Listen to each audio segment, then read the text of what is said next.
Welcome to Range World, the podcast where life, development, leadership, growth, intentionality, and experience come into balance right before your very ears. And now, here's your tour guide into Range World, the president of Get Life in Balance, Rain Kansman.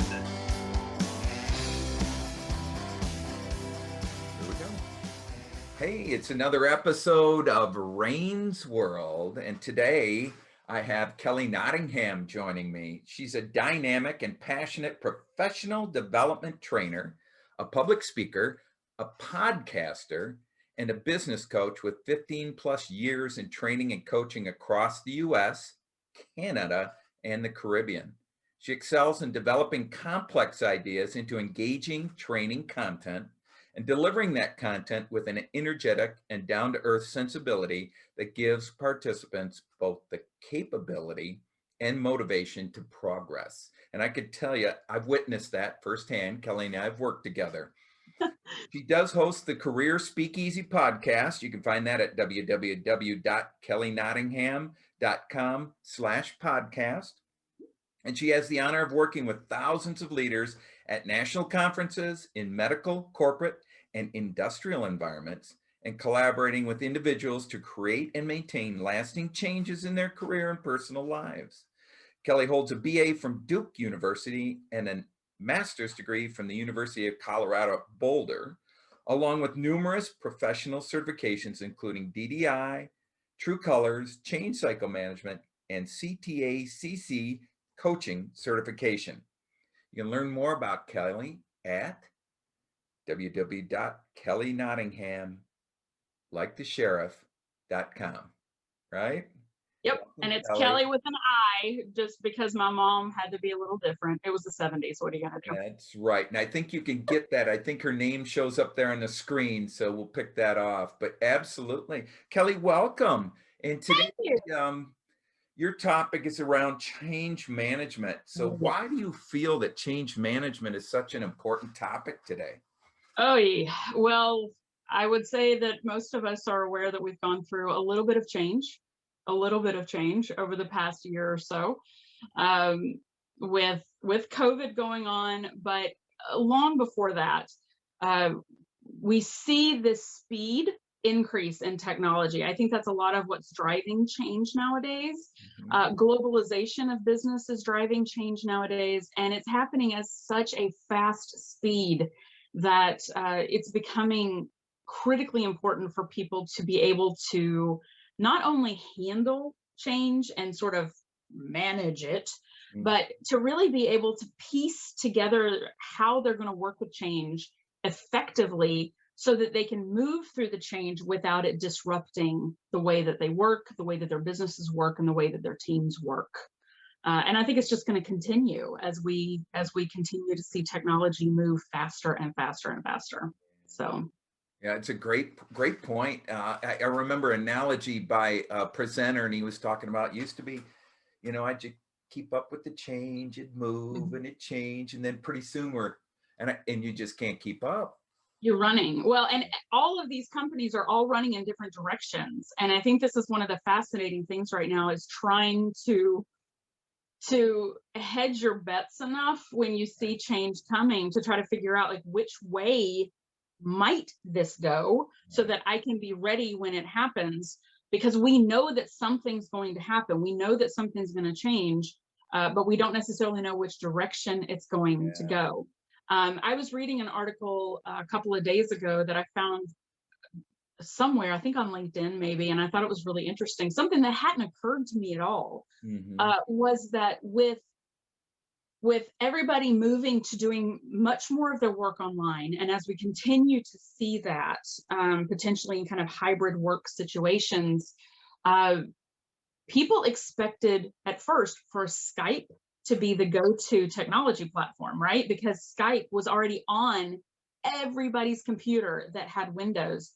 But for some reason, and there were reasons, but for some mysterious reason, probably usability, probably, trying to keep up as quickly as they could, Zoom took over. And Zoom has become the platform of choice. And so that alone to me was just one aspect of change, is that we have to keep ourselves in this constant state of readiness for change, because it happens so quickly. We don't actually know if we're going to have to change platforms, if we're going to have to change customer bases, if we're going to have to change the entire way that our teams work together just at the drop of a hat. So, to your point, I think in the past, we looked at change management as it's this big project-based thing. We have this big, huge initiative that's coming up, and we need to get ready for it. Yeah. And that in itself was an improvement from the days before, which were, we had a big thing that happened, and now we have to play catch up to get everybody on board. Oh, yeah. That next iteration was, we know the change is coming. This big initiative is coming, so we have to prepare for it. And I think companies were just starting to get savvy about how to do that. Right. When all of these other changes, these daily, weekly changes that are going on, have just piled up and piled up. Oh my. So, it's not enough to be prepped for these large initiatives that we think about, like our software system at our company is getting ready to shift over to a whole new software platform. It's this need to stay constantly ready, kind of on your toes all the time, to be ready and prepare for anything that might change, so you can pivot really, really quickly.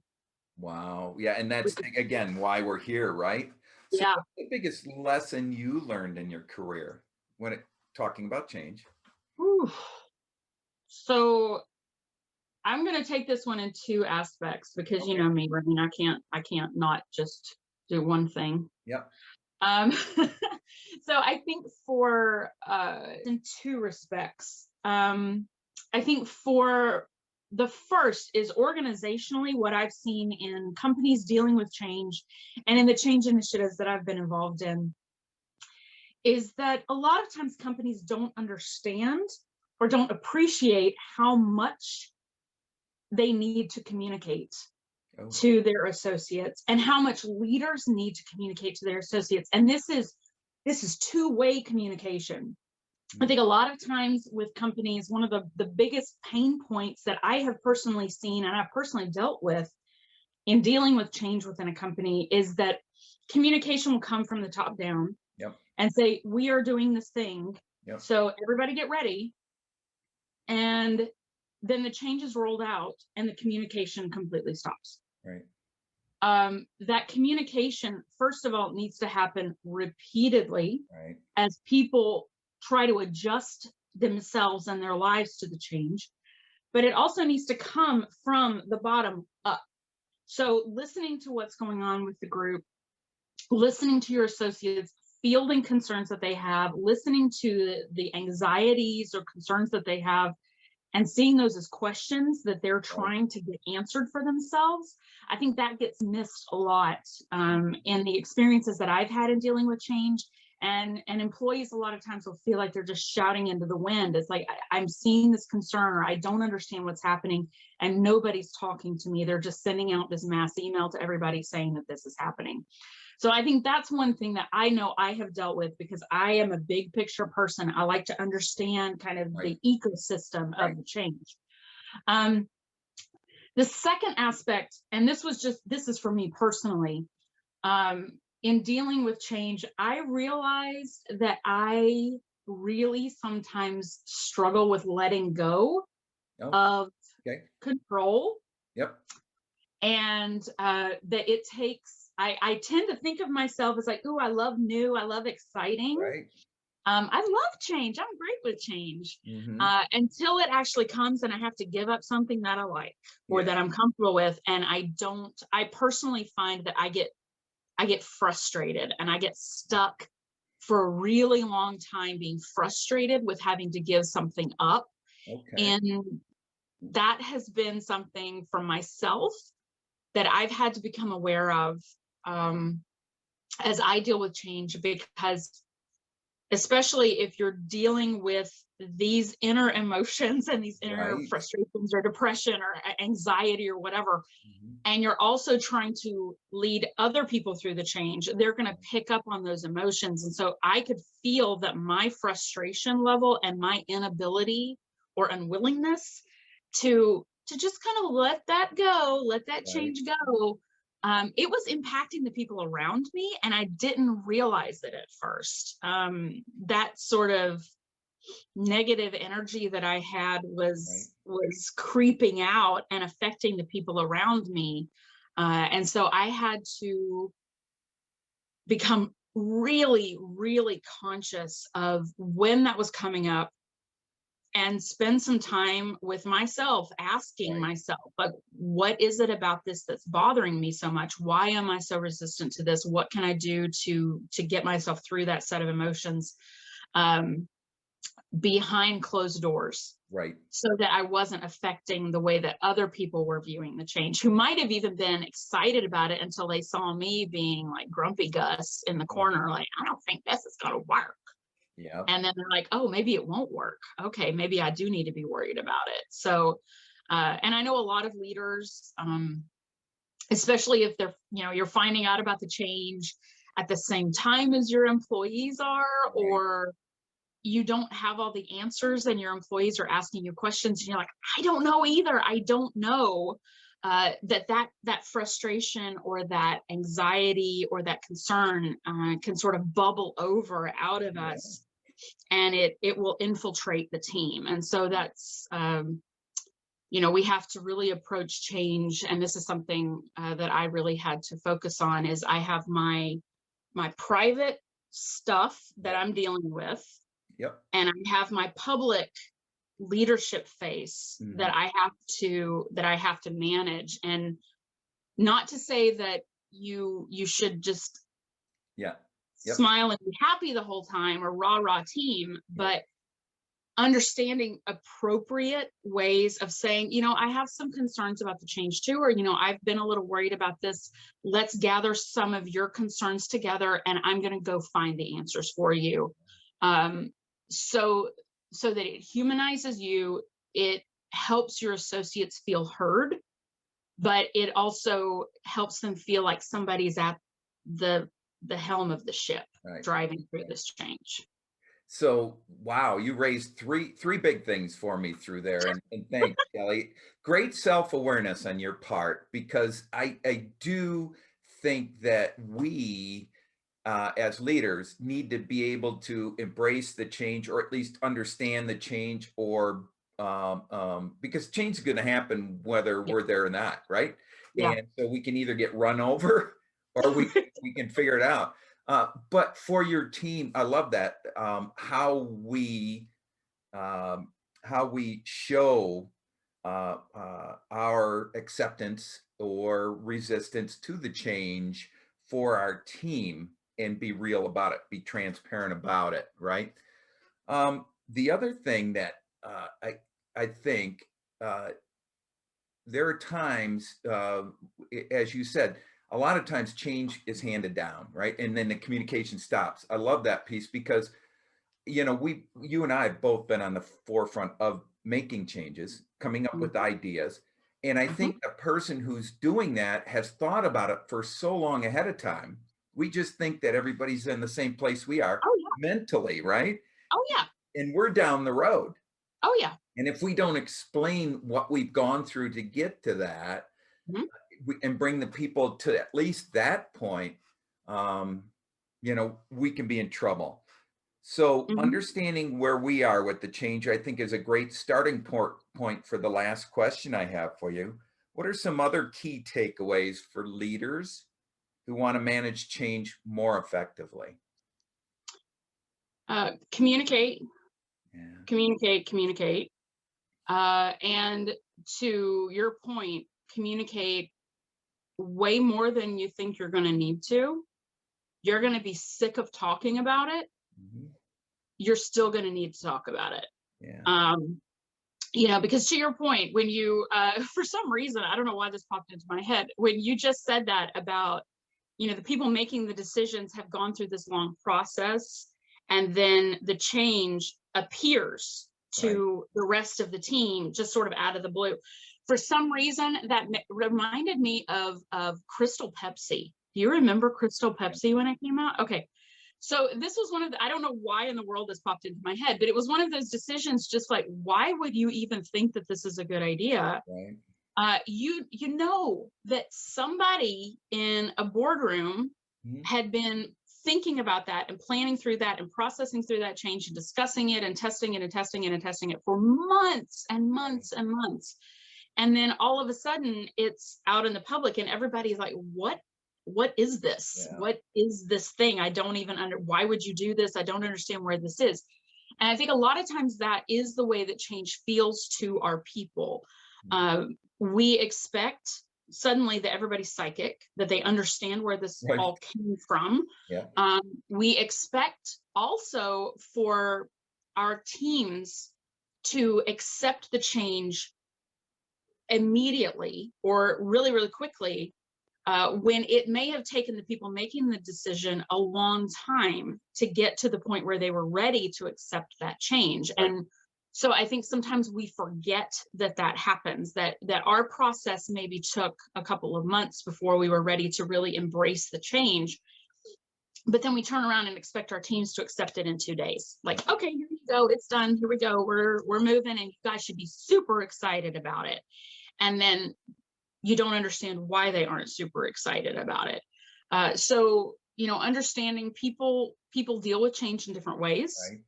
I think one of the most important things to understand about change is that the people who have their identities built around whatever it is that is changing are going to really struggle, probably more than anybody else with that change. But if you can help get those people on board with the change, they can help influence the other people in the group. Right. And I think that's one aspect of change that gets really overlooked, is especially to your point, Rain, when you have these sort of top down, like, we're making this decision, this is happening, and people are like, why are we doing this change? Well, because I told you to. Right. Instead, one way of thinking about this is that you're, instead of telling them to do the change, you're trying to influence them to implement the change. So, coming up with the rationale why, explaining to them how their life is going to look better on the other side of the change, and what that is going to look like for them to help take away some of that anxiety around the change, can really help people start to envision what's going to happen.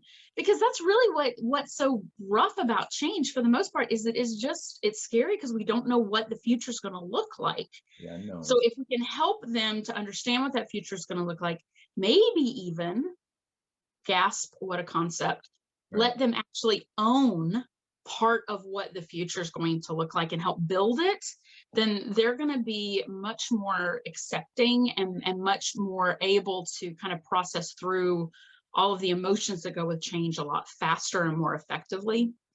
So I know, again, that was like 3 things. I'm sorry, Rain. No, that's all right. I'm so bad at what is the one thing. Yeah. No.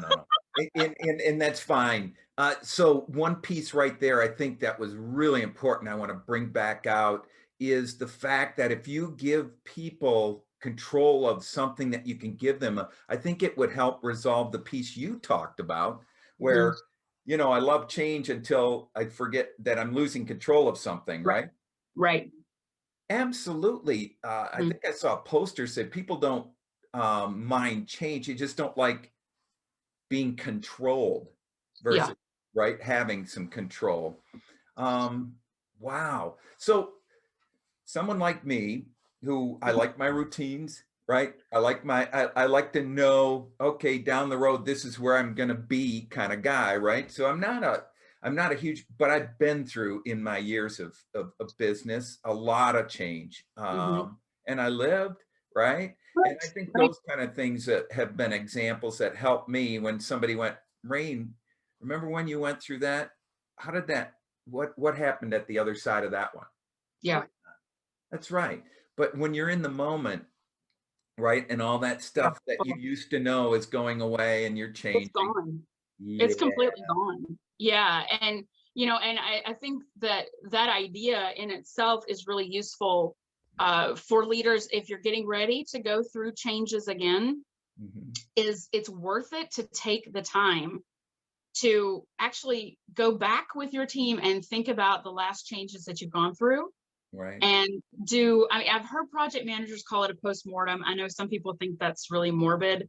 You can call it a change review, whatever you need to call it to make yourself happy, that's fine.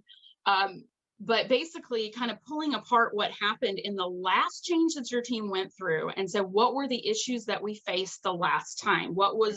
What did we go through that was frustrating? What did we go through that was upsetting? What did we go through that was a challenge for you? Was it lack of training? Was it lack of communication? Mhm. Lack of job clarity and tasks and who's going to do what? What was it that really caused us to sort of hit that roadblock last time we went through a change? So that we can think about that as we go into the next one, so that we can go ahead and think through ways to mitigate those challenges ahead of time. And that in itself, to your point, that little bit in itself can help people feel a lot more grounded and more in control of the situation because you're looking at it um, kind of like a sociologist or like a scientist and saying, this experiment that we did last time, this was what happened that threw the experiment off a little bit. So for our next experiment, let's change these variables a little bit and see what happens on the other side. And in that respect, the whole change process then becomes an opportunity to learn, and it becomes a learning experience for your team. And it brings, I know this is such a word that is in use nowadays, but it really is helpful. It is mindfulness to Mhm. what's going on, that conscious awareness of what's happening during the process so that your team can kind of refocus on that a little bit and say, things are going to be okay. Yeah. We've dealt with change before. It was somewhat successful, somewhat not successful, but we do have control over some things that we're going to work through this time to make it better. Yeah. So, Love it. yeah. So, I'm going to ask one more question since we're on this. I'm thinking as an employee, right, going through change, my mind is saying, will I have value on the other side? Yes. Do you still want me? Mhm. Or would it be better for you to hire somebody younger that could go through this, or older that could go through this, or at least different, right? Mhm. And not have to drag me through what you might be worried about. So as a leader, you talked about communicating. Are there methods that you've seen or ways to communicate that you think are better than others as a leader with your team? Oh, yes. I think it's useful to have something written out Okay. somewhere Mhm. via email or, if you have a dashboard, either on, I don't know, like a Microsoft Teams kind of site, project management site, literally something like on a PowerPoint slide that you're sending out every week, just to let people know where they are in the change, like in the timeline. These are the things Love that it. have happened that we've done. These are the things that are coming up, just so that people are aware of what's happening. Mhm. And then really amping up the number of opportunities to openly talk about the change. So it can be in a group setting, which is great. Mhm. Make sure, and this is one caveat that I would say to leaders, please do not share important change information one at a time Right. to people if it affects the entire team. Obviously, unless it's like a layoff situation, that's a bit different. But um, the worst thing to team morale is that some people find out about the change before other people do. Right. That just makes people paranoid. So You can have large conversations with the team, but then make sure that you're reaching out individually to people to ask them, so what are you thinking about the change? Do you have any concerns? What thoughts are you having? What concerns do you have? What worries do you have? What are you excited about with the change? And really just sitting and giving them some time to think, and then to tell you what they're worried about or what they're excited about, because those worries are their way of sharing that they don't understand something. Gotcha. So it's an opportunity to really glean out of that time with them.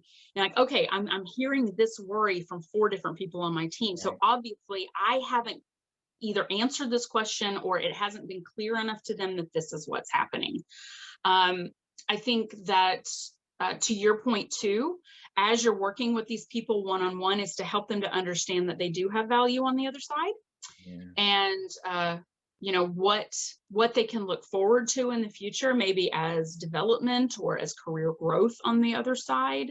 Because of course, people automatically get nervous, especially ever since companies have really taken to laying people off as a normal business practice.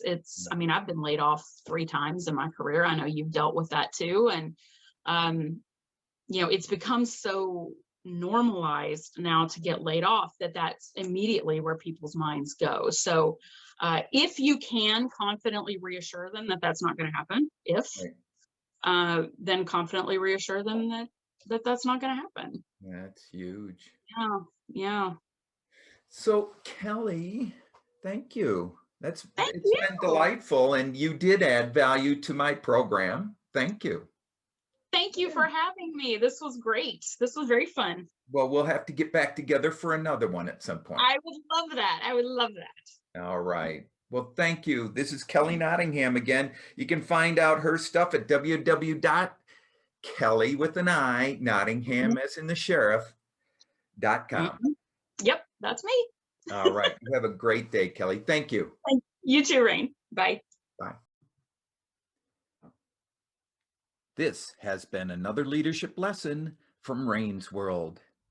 If this kind of learning whets your appetite, leaving you wanting for another helping of this kind of content, visit me at getlifeandbalance.com.